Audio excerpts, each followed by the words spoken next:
I am Brianna Lovell, Outreach and Events Associate here at Alley Cat Allies, and I will be your moderator for tonight's webinar.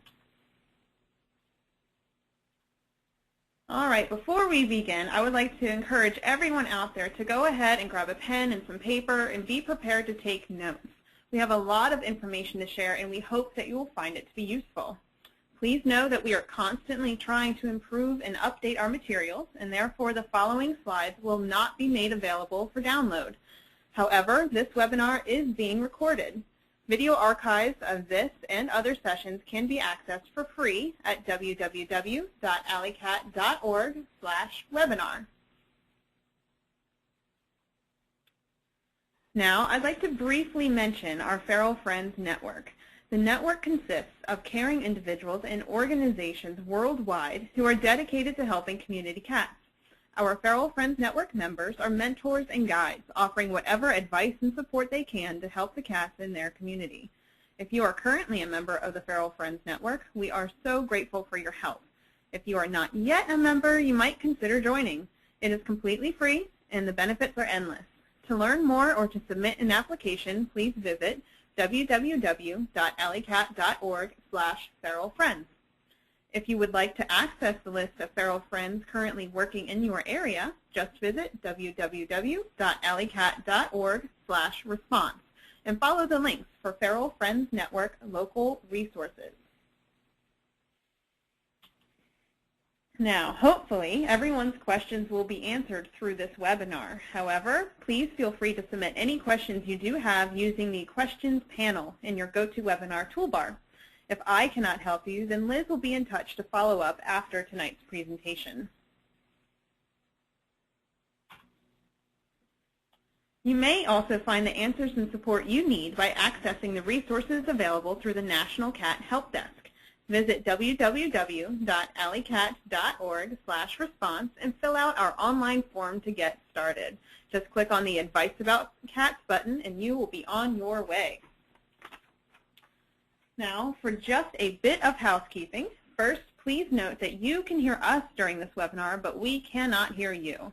If you happen to have any questions or technical difficulties during this broadcast, remember to type them into the questions panel so that I can help guide you. Again, you may access a recording of this and other webinars by visiting www.alleycat.org/webinar. Lastly, you will all be receiving a follow-up email after today's session. The email will contain not only a link to the recorded session, but a link to a brief survey. Please take a moment and let us know how we did. We are actively trying to grow and improve our online resources, and your feedback will be invaluable.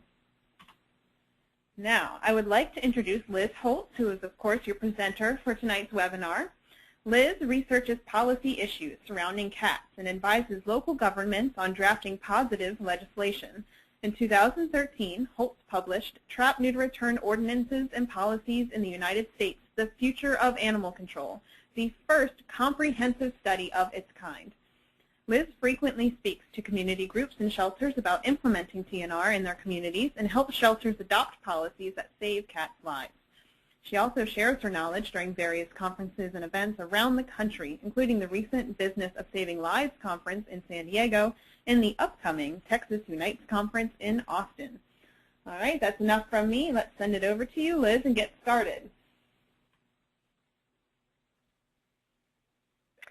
Hi, and thank you, Bree, for that great introduction. First, I want to thank all of you for taking time out of your busy schedule to join me today. With that in mind, let's get started. So why advocate? Simply put, if you don't, who will? Cats cannot advocate for themselves, and they don't vote. Without you, they have no one on their side. Legislators need to know that their constituents, you, care about cats and want compassionate policies for them. Not only do you need to advocate in favor of Trap-Neuter-Return and promote good policies at your local shelter, but you have to lobby against dangerous, misguided laws that could result in the death of countless cats. Next slide. Before we get into the nitty-gritty of cat advocacy and I scare everyone, I want to show you that you're not alone. Trap-Neuter-Return is not a fringe movement anymore. Trap-Neuter-Return is the future of animal control. In the fall of 2011, I started researching counties and cities with Trap-Neuter-Return ordinances and policies. Eventually, my research was compiled and released in a report. Copies of the full report are available on our website. And my findings were really interesting. People had estimated that there were roughly 70 to 90 municipalities with TNR ordinances. But my findings blew this number out of the water. I found nearly 350 municipalities that practice TNR. And this number only refers to places with specific TNR laws or animal control agencies that endorse TNR. It doesn't include the huge number of caring individuals practicing TNR on their own. If it did, I'm confident that the number of places with some form of TNR occurring would be in the thousands. Next slide. Even more exciting is the exponential growth of TNR over the last decade. Looking at this map of the United States, you can see that only 23 municipalities had laws in 2003. Next slide. But in 2013, that number was over 240. And between the publication of my report in January 2013 and today, March in 2015, we're now up to over 450 governments with TNR ordinances or policies. Next slide.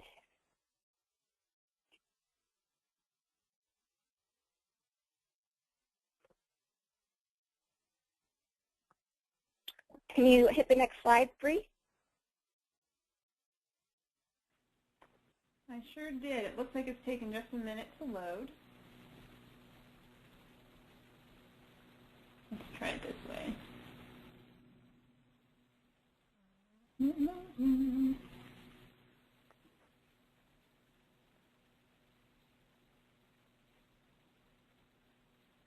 I apologize, folks.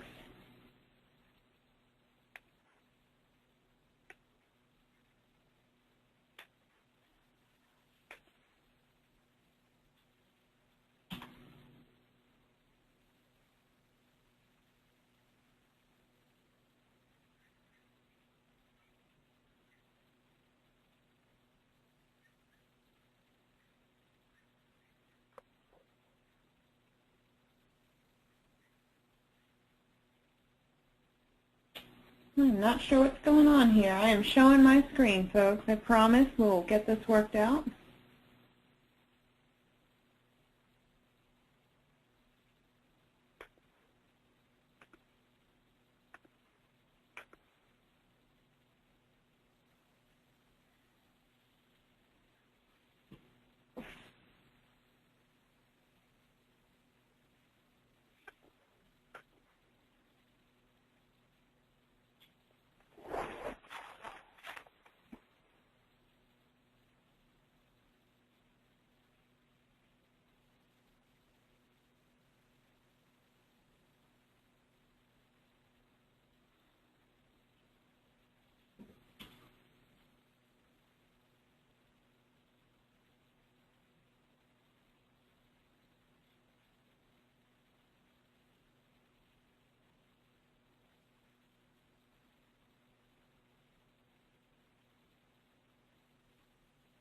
I am so sorry, folks. It looks like we are experiencing some technical difficulties that are a bit beyond my technical prowess.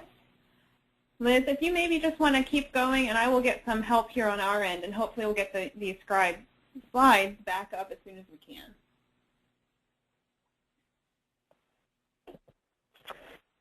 Okay, that sounds good. So we were talking about Trap-Neuter-Return across the country. And now we're going to switch gears into the topic for tonight, which is Trap-Neuter-Return and community cat advocacy. So sometimes the need in your community will be clear. Perhaps your city council is considering a feeding ban, or animal control officers are actively trapping and killing cats that have been through the TNR process.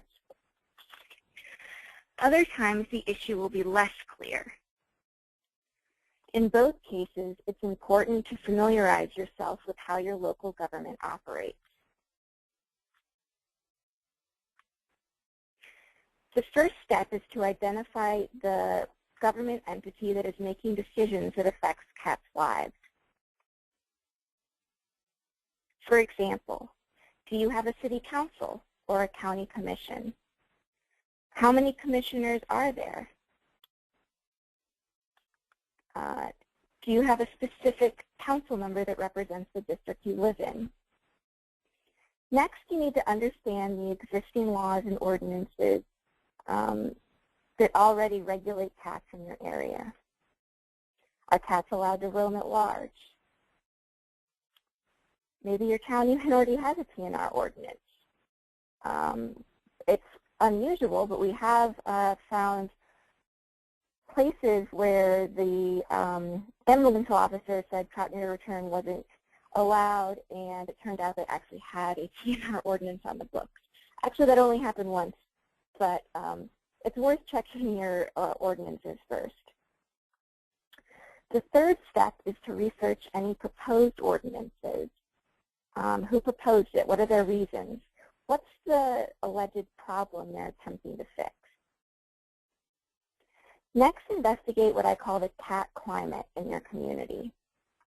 Look up news stories about cats, get in touch with cat rescues and other animal advocacy organizations. There might already be a group that is speaking on behalf of cats. There could even be a long history of cat-related campaigns, and you can find out what's worked and what hasn't. Finally, if you're able to, it's great to collect data from your local shelter to get a better idea about what your community is struggling with. So this next section is about shelter transparency. In the sheltering context, transparency in part means the disclosure of key figures that capture the shelter's success in protecting animals. In other words, their euthanasia rate, their adoption rate, the number of people participating in foster programs, etc. So transparency also extends to all aspects of sheltering, like policies. So what is the shelter's policy on feral cats, pit bulls, volunteers? But I like the euthanasia and adoption rates. They offer the quickest snapshot of where a shelter is struggling and where a shelter is succeeding. And I like to spice up my presentations with funny cat pictures because I know this can be dry. The topic of transparency doesn't exactly lend itself to pictures, though. So this is a cat dressed up as a ghost because ghosts are transparent. But I hope you enjoy it. Next slide. There are tremendous benefits to transparency. Most importantly, we need thorough and precise data on the intake and disposition of shelter animals so that the data can be collected and analyzed at a local and national level. We can then use that analysis to reduce shelter intake and euthanasia.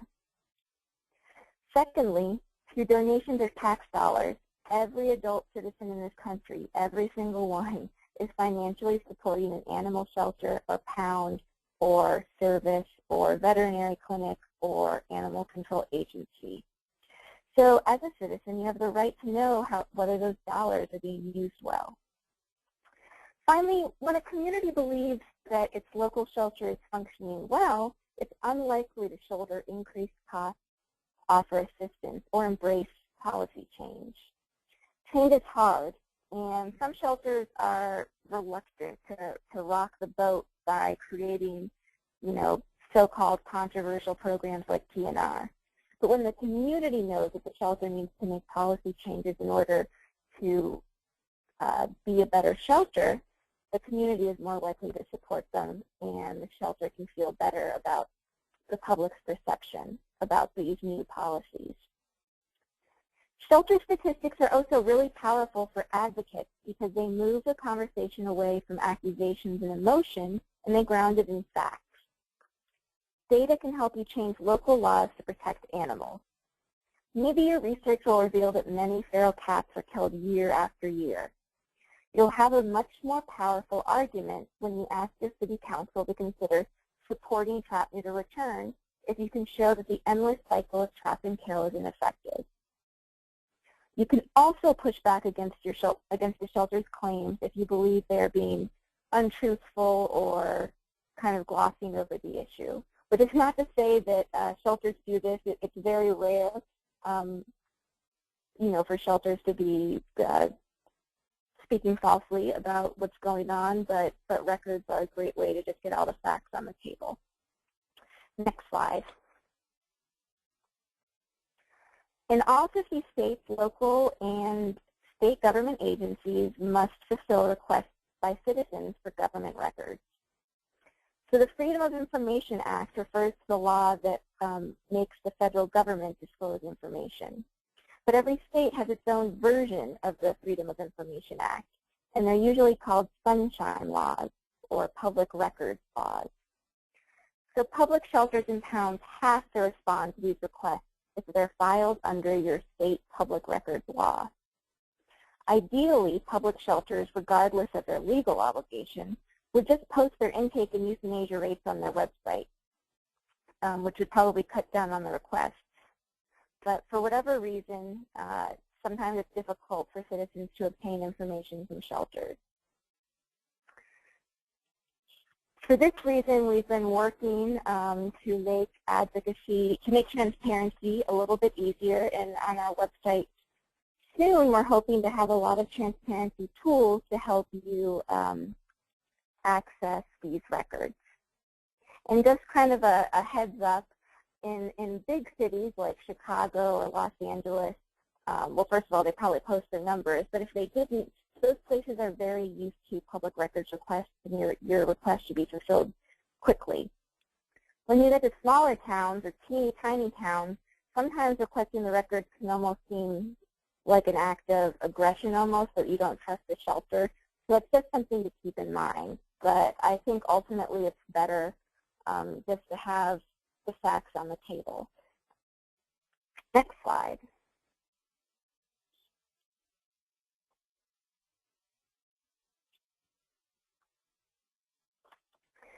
So, understanding existing laws and ordinances.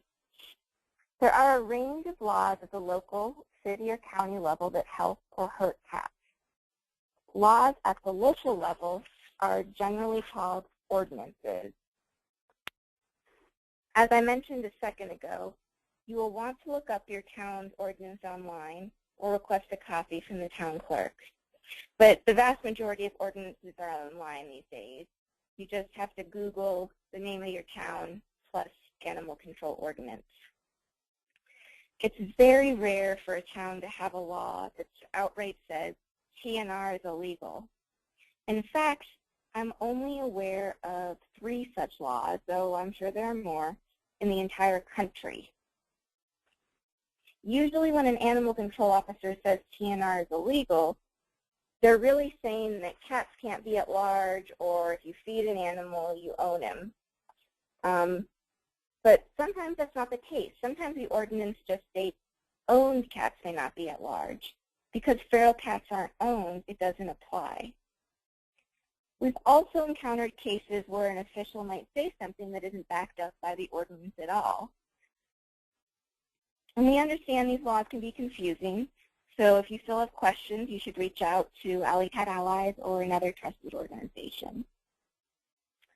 Next slide. So TNR advocacy, we're going to take a quick detour and talk about TNR, but we're not going to talk about how to do it because that's a topic for a different session. I'm going to talk about the points of TNR that you need to know to advocate for it. So first, Trap-Neuter-Return, the method by which entire colonies of stray and feral cats are humanely trapped, spayed or neutered, vaccinated, ear-tipped, and returned to their outdoor home. Next slide.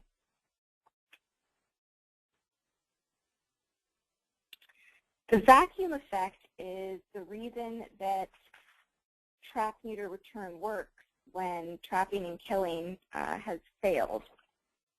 So under a quick review of the vacuum effect, when cats are removed from a territory and taken to a shelter, and unfortunately, ultimately euthanized if they're not friendly enough to be adopted, the remaining cats simply breed back to capacity, or surrounding cats move into the territory and they breed back to capacity, because the area can support a certain number of cats.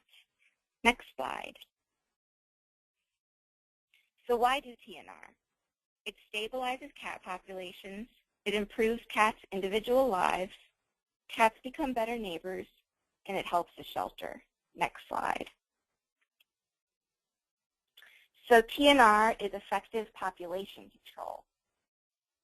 Both peer-reviewed studies and the experience with implemented programs show that TNR reduces community cat population.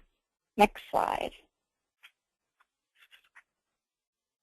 So this is we have all the studies on our website, but to go over them briefly, we have here's a study about a two-year study of a colony. 6 colonies were neutered and 3 colonies were left unneutered. And can you guess what happened? Next slide. The thrilling conclusion: when the colony was neutered, it decreased by 36%, and when it was not neutered, it increased on average by 47%. Next slide. This is another 2-year study in Florida where they did targeted Trap-Neuter-Return to one zip code, and cat intake declined 67% from that area, while there was only a 17% decline in areas that did not receive TNR. Next slide. And the reason that I mention those studies is not to bore you, but simply because it's really important when you're talking to legislators to have the science, to have your argument grounded in science and sound public policy. So I'd even encourage you to print out the full studies if you'd like, just so the legislators know that you're not, you know, the stereotypical case, crazy cat lady, but this is actually, you know, this is science that's been in peer-reviewed journals. Shelter-neuter-return, I just want to make you aware because that's part of the new lingo when you're talking about cats. Shelter-neuter-return, or SNR. It's just like TNR, except it's the idea that cats go to the shelter, they're neutered, and then they simply go right back out. And the cats that are being neutered and put back out, these community cats who are not would not be good candidates for adoption. When you do that, you see a sizable decline in intake of cats, and of course you see a decline in euthanasia. Next slide. In San Jose, California, there was a 20% reduction in shelter intake and a 68% reduction in euthanasia. Bree, I think you might have to hit something to make the bottom show up. Jacksonville, Florida, great. In Jacksonville, Florida, there was a 30% reduction in shelter intake and a 75% reduction in euthanasia, which is astonishing. Next slide. There's a quick chart to show you because it's just so impressive and exciting. But again, you know, you don't need to scramble to trace this chart. All this information is on the internet. Next slide. What they found in Jacksonville was interesting because they discovered benefits they didn't think they hadn't anticipated. For example, there was improved employee morale, increased productivity, reduced worker compensation claims, and a reduction in shelter disease and URI. So the first three, that makes sense because most people get into animal sheltering because they love animals, not because they want to kill them. So when you've been working at a shelter that euthanizes you know, dozens of feral cats week in and week out, that can be very discouraging. When you get to focus your energy on life-saving policies like shelter-neuter-return and adoption and fostering, employees are going to be happier. So the reduction in shelter disease and URI, that simply has to do with overcrowding. When you have lots of cats in the shelter, they're more likely to get sick and be stressed out. Feral cats are also most easily stressed out in cages because it's very traumatic for them to be taken from their outdoor home to be in a tiny cage. And more stressed cats are more likely to be sick. Next slide. So this is the most important slide in the entire presentation, and this is what legislators care about. TNR saves money and permanently reduces the community cat population. So again, TNR saves money. In Greenwood County, South Carolina, they found it costs $37.50 to TNR a cat versus $45 to impound and euthanize. In St. Clair Shores, Michigan, we have Mayor Walby saying it's actually cheaper this way than euthanizing. And in Albuquerque, New Mexico, their animal welfare department reported that TNR was one of the principal reasons why the shelter's intake of cats was down 24%. And a reduction in intake is essentially a reduction in cost. So you'll want to remember that. Fewer cats coming in, less dollars being spent on sheltering services. Next slide. So this is the least important slide of the presentation. It improves cats' lives. It eliminates behaviors and stresses of mating and pregnancy, and the overall health improves. And I jokingly say that it's the least important slide because cat welfare is probably not going to be high on your legislators' list of concerns. It's important to us, I assume, if you've taken time out of your schedule to listen to this webinar. But you're not going to want to base any arguments for TNR or to change cat laws based on a love for cats, which is unfortunate. But we have to be strategic when we're defending animals. Next slide. So this slide is more important. Cats become better neighbors in the community. You have no kittens. There's reduced mating behaviors, and mating behaviors are the behaviors that most often cause people to call and complain about nuisances. Spraying, yowling, roaming, fighting, those actions are either reduced to zero or significantly reduced after sterilization. Public health also benefits because the cats are vaccinated against rabies, and they're not having litter after litter of kittens, and of course those future kittens would also not be vaccinated against rabies if the mom wasn't. So cats become less noticeable, fewer concerns and complaints for animal control officers and shelter staff. This is another cost savings benefit of TNR, though it's a bit harder to lay out clearly to a legislator. But if animal control officers don't, spend less time responding to nuisance complaints and can focus, on real issues like animal cruelty or, anything else that really does threaten public safety, that frees up their time and it will decrease the money that the city needs to spend on hiring people to answer these nuisance calls. Next slide. So TNR also helps the shelter. Community cats remain in their outdoor home. They're not brought in for intake, so there's more space and time for adoptable cats. You're also not paying for the holding and disposition, as we said, cost savings benefit, and there's more resources, money, but also staff time for the animals that are in the shelter and to create positive programs like foster care or a bottle baby clinic. If you have fewer kittens born outdoors, you're going to have fewer kittens brought in and fewer calls of concern, because a lot of people who call to complain, and I'm putting complain in air quotes, about cats aren't really complaining. They're calling because they're upset that they saw a kitten and they don't know what to do, and they're worried about their welfare. The other issue is that shelters are not equipped to deal with neonatal kittens.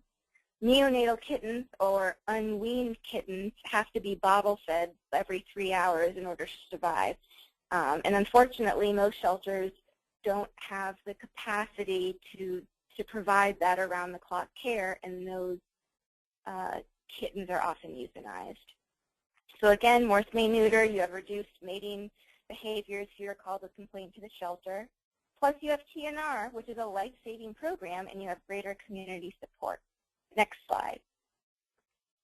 This is just a reverse of the vacuum effect. The cats are going into the spay-neuter clinic, and they're coming right back out, except now they've got red. We drew a red slash to their ears to indicate they've been ear tipped.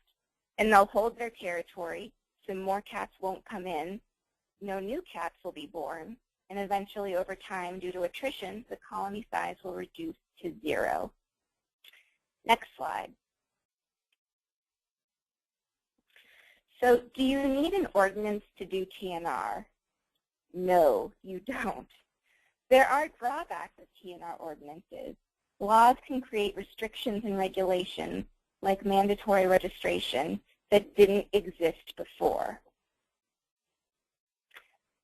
But on the flip side, there are also benefits. It forces government entities, animal control officers, and shelters to act a certain way. If you're looking to create positive policies for the long run, it also ensures that those policies will remain in place even when administrations change. So even when the shelter director and the mayor and the city council member who was friendly to cats are long gone, if you have a law, it's permanent. Next slide.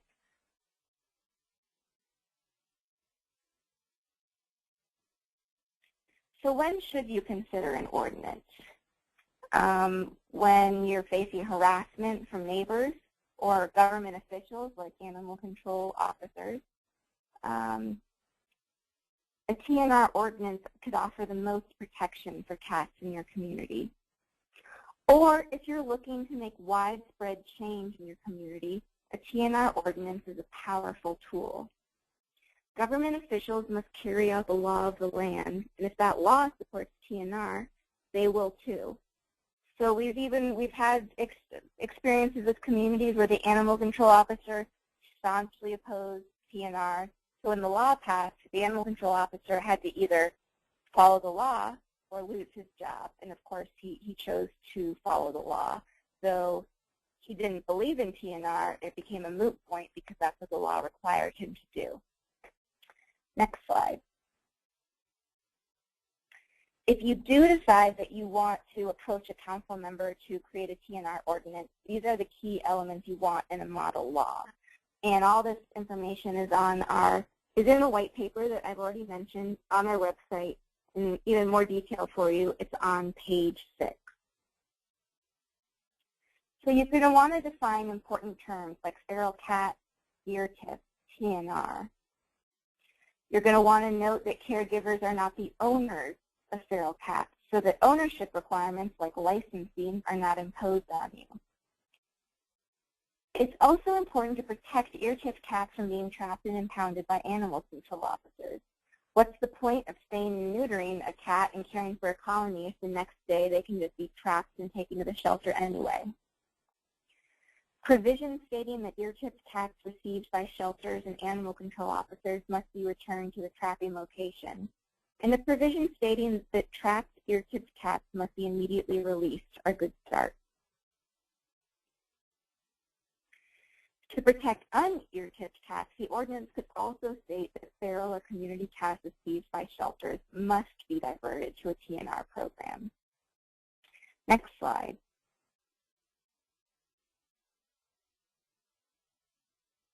You're also going to want to note that trap-neuter-return is not abandonment.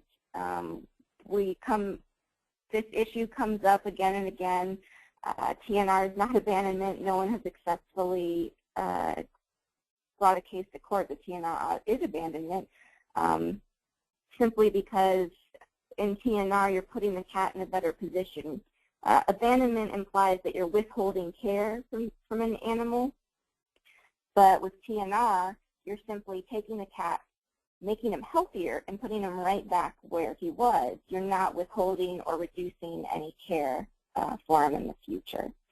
But sometimes it's nice to just have in the ordinance just the statement TNR is not abandonment, just to make things clear. And you're going to want caregivers to be able to reclaim impounded feral cats for free. So let's say an ear-tipped cat does end up in the shelter for whatever reason. Caregivers need to be able to go pick up that cat and bring him back and not pay the usual fees. And those fees are intended to penalize,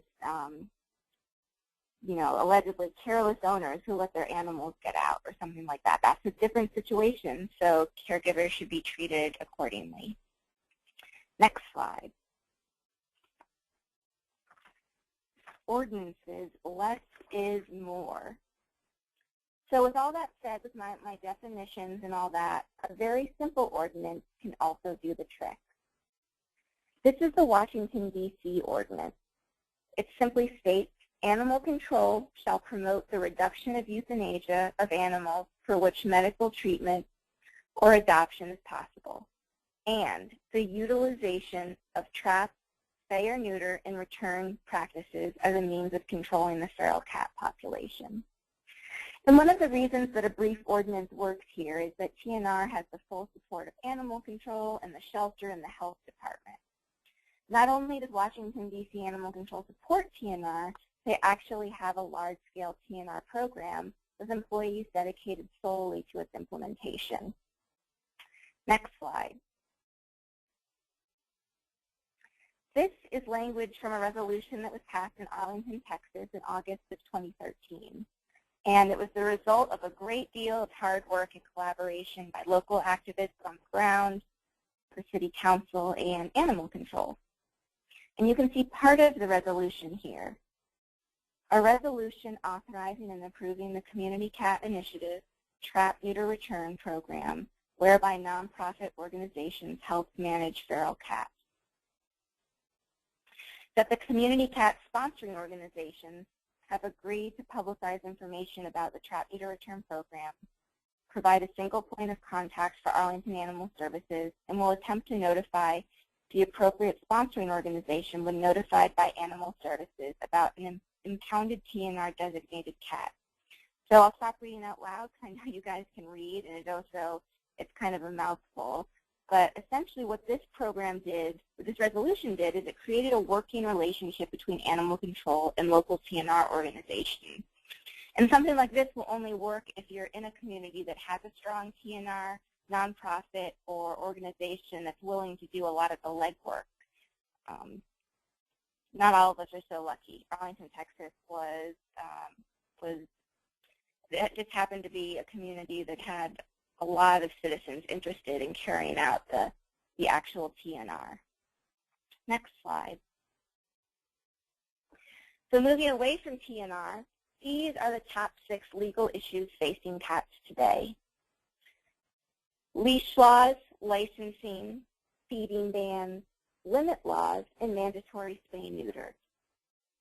I'm going to describe each issue in more detail and then switch gears and outline how to effectively advocate on them. Next slide. So leash laws refer to laws that prohibit cats from being at large.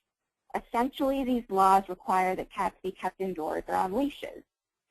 So leash laws result in more cats being killed in towns and shelters because any outdoor cat, including feral community cats, could be impounded by animal control officers or neighbors and brought to the local shelter to be killed. Also, leash laws are just incompatible with TNR.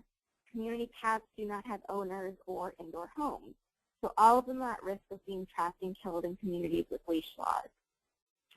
I've also seen communities kind of get around the leash law by passing an ordinance that exempts ear-tipped cats from the leash law. So there are places that have leash laws and TNR laws, but it's important to have that exemption. Next slide. Licensing. Communities with licensing laws require pet owners to register pets with a government agency, usually animal control or the health department. And sometimes communities pass licensing laws because they want to increase the number of pet cats returned to owners after they've been lost and to make some money. But it's been around for at least 20 years, and licensing has universally failed to achieve either of these goals, at least in terms of cats.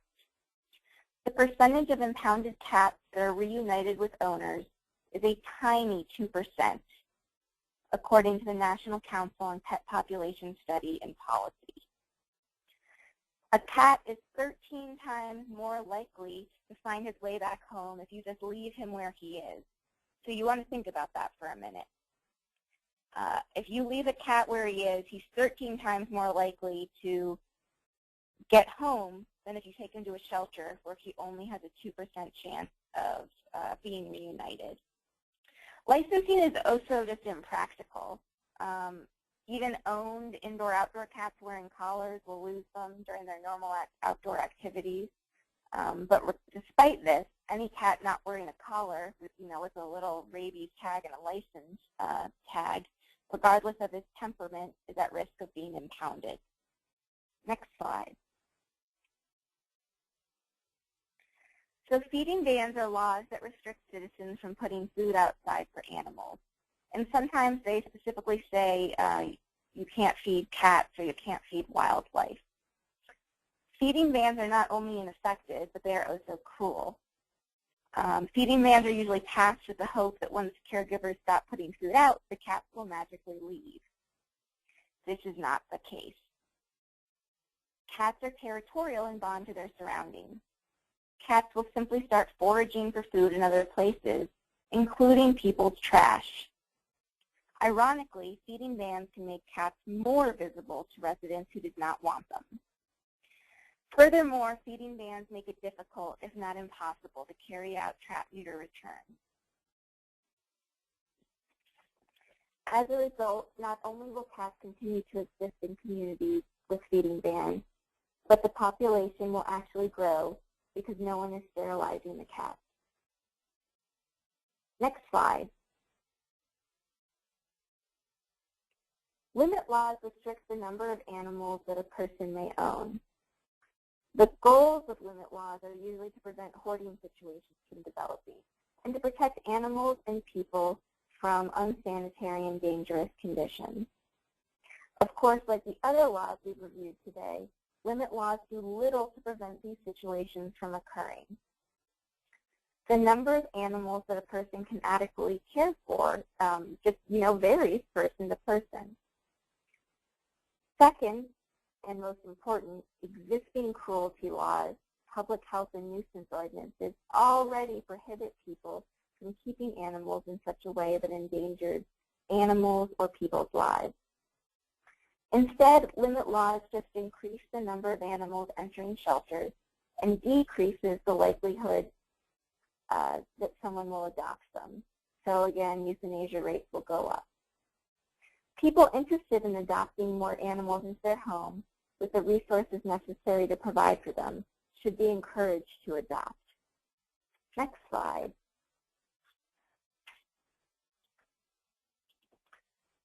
Mandatory spay-neuter. It sounds like a great thing, but look a little closer and you'll see these laws are more destructive than beneficial. Of course, we fervently believe that pet cats and community cats, all cats, should be spayed or neutered. However, mandatory spay-neuter laws, though well-intentioned, have failed to boost the percentage of cats that are sterilized. And this is because mandatory spay-neuter laws ignore the underlying reasons why people don't neuter their animals. Only 51% of pet cats are neutered in homes with incomes less than $35,000. The primary reason that people don't sterilize their pets is due to the lack of low-cost spay-neuter options in their area. So if a city wants more animals to be neutered, it would be better served by holding low-cost spay-neuter clinics and publishing the information in low-income communities. Passing a mandatory spay-neuter law only penalizes impoverished people who cannot afford to spay their animal. The majority of cats that are not sterilized, furthermore, are actually stray or feral, or community cats, cats without owners. And mandatory spay-neuter laws do nothing to address this population. So the problem isn't really with the law itself, or the intention of the law, it's how it actually plays out in reality. Mandatory spay-neuter laws have not been successful in increasing the number of neutered animals. The next slide. So now that you're armed with the basics of all these CAT laws and you've familiarized yourself with the major issues, what do you do next?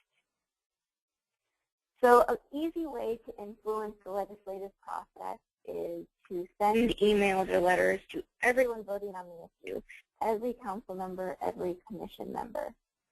You're going to want to include the legislator's full names and titles, and if it's available, include the name of the law being considered. Sometimes you'll also want to send letters or emails to other key government officials like the city manager. City managers or administrators are unelected positions, but they can have significant sway with the politicians voting on the issue. And we have a great advocacy toolkit. The link is at the bottom of the screen. And that toolkit has sample letters already written for you that you can send to your legislators. You can also request a face-to-face meeting or testify at a council meeting or submit a written comment. Before an ordinance is passed, the City Council must hold a hearing where members of the public are allowed to comment. And in a lot of places, they hold 2 hearings, and in some they hold 3. So this is a great opportunity for CAT advocates to explain their position. Next slide. If you've managed to secure a meeting or you plan on testifying, create an outline. It's mandatory. You absolutely must be prepared before meeting with an official. So I suggest jotting down the key points you want to cover. And if your testimony, consider just writing the whole speech out. You're going to want to keep it simple. Introduce yourself, state where you live, because legislators want to hear from people who live in the actual town that they legislate. And you can briefly explain what you've done to help cats in your community. But this is not the time to talk about your personal cats or your love for cats. You can simply say, I have neutered over 1,000 cats, or my organization has done, you know, whatever, just to demonstrate to legislators the tremendous benefit you've already provided to the community. But you don't want to get into, you know, talking about, you know, special cases you've had. You don't want to cry up there. You want to be very professional. And if there's an ordinance on the table, you should list the 3 best reasons that you support or oppose it. And if you're just speaking in general support of TNR, please use statistics and scientific studies. As I've already said, we have great resources on our website with links to some of the key scientific studies on TNR. You could print out the studies and include them in packets to council members as a cover letter. They might not take the time to read them, but they will be assured that there's scientific and veterinary support for TNR. You could also create a fact sheet that's tailored to what you think the city is concerned about. Perhaps it's public health or nuisance or saving money. And even if the concern is public health, you're still going to want to appeal to the legislator's financial concern. They might think that you're proposing an expensive program. Instead, you need to make them aware that TNR is actually less expensive in the long run and the short run sometimes because it stops the cycle of breeding. If the city continues to trap and kill, the city can be certain it will have the same amount or more cats next year, along with housing all the new kittens that will be born. Next slide. In order to be a powerful advocate for cats, you need to work with other people and groups in your community. You have to prove to legislators that there is widespread support for humane policies and laws. You need to network with other compassionate citizens, including people who have worked on these issues before. And as Bree already mentioned, you can go to our Feral Friends Network. The link is on the screen, and find a listing of supporters in your hometown. If there's not already a group in your area where you feel that the community would be best served by the creation of a new group, consider founding one. Starting your own organization is beyond the scope of this presentation, but our website and the Advocacy Toolkit have suggested resources to help you on your way. Action alerts are also a great way to get the word out.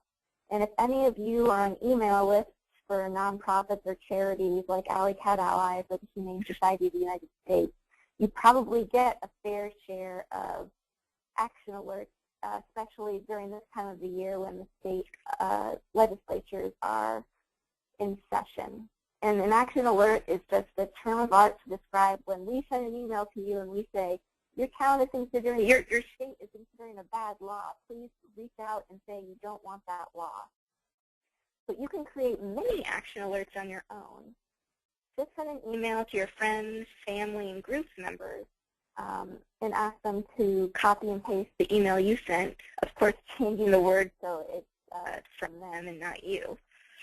Because it's really, really important for legislators to see that their constituents, meaning the voters, want a certain policy. They're not going to be swayed by outside groups as much. It's interesting how many people contact us thinking that, I'm sorry, it looks like we're having a problem with sound, so I'm trying to fix that. I'm being told that the sound is kind of bad, but I'm not sure why that is. So let's try this and see if it's any better. And I apologize if you've not been able to hear. So back to action alerts. After you send your own email to legislators, oh, and now I'm repeating myself, I'm sorry. But it's worth, it bears repeating, send an email to your friends, family, and neighbors asking them to do the same. Next slide. Sample postcard. This is an example of a postcard that a TNR group in Wake County, North Carolina, designed for the animal shelter and animal control officers to distribute after a county-wide TNR ordinance was passed. And we loved the idea so much that we have since created postcards based on this in other communities.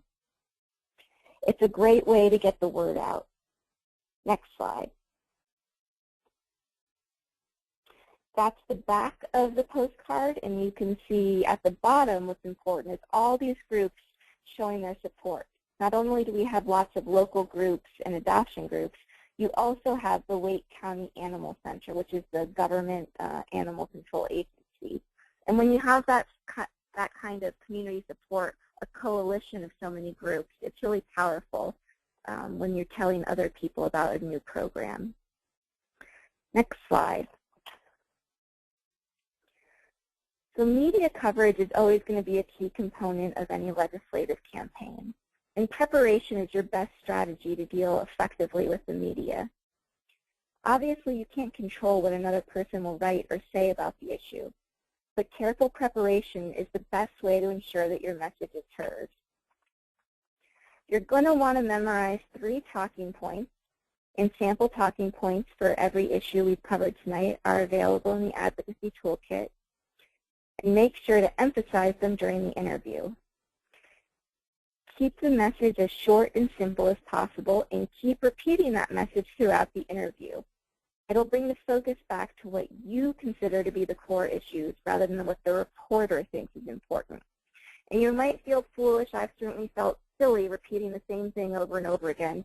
But the reporters, you know, they're media savvy, obviously, and they know what's up. They know that you're just trying to get your point across. Because if a reporter gets you talking and you tell a long story that's sort of unrelated to the issue at hand, that could be what they print. And that's not, and you want the main issues to be discussed.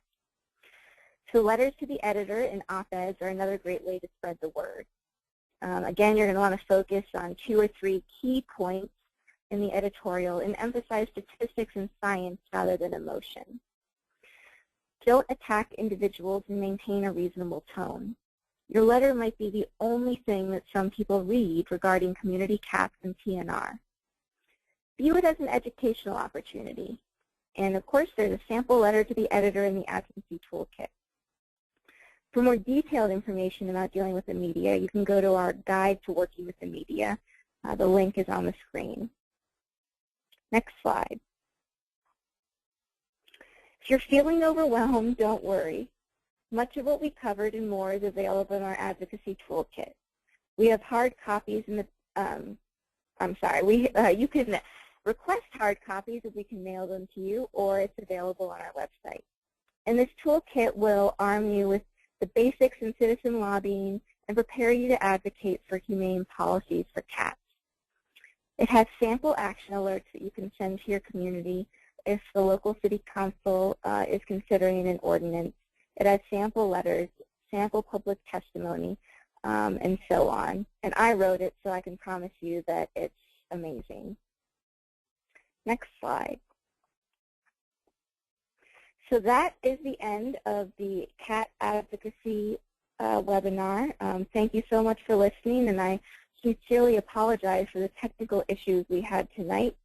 If you have any more questions, or I cut out and you didn't hear me speaking and you need to be told what I was saying during the slide, please email me. You can just email the webinar email address should be included when you register for the webinar. Just email them with the question and it'll get forwarded to me. So thank you again.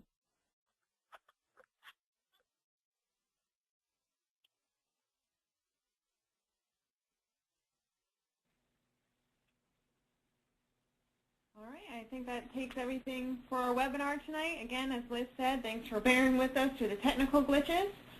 For better or for worse, this recording will be made available in the follow-up email, and so everyone stay warm and enjoy your evening.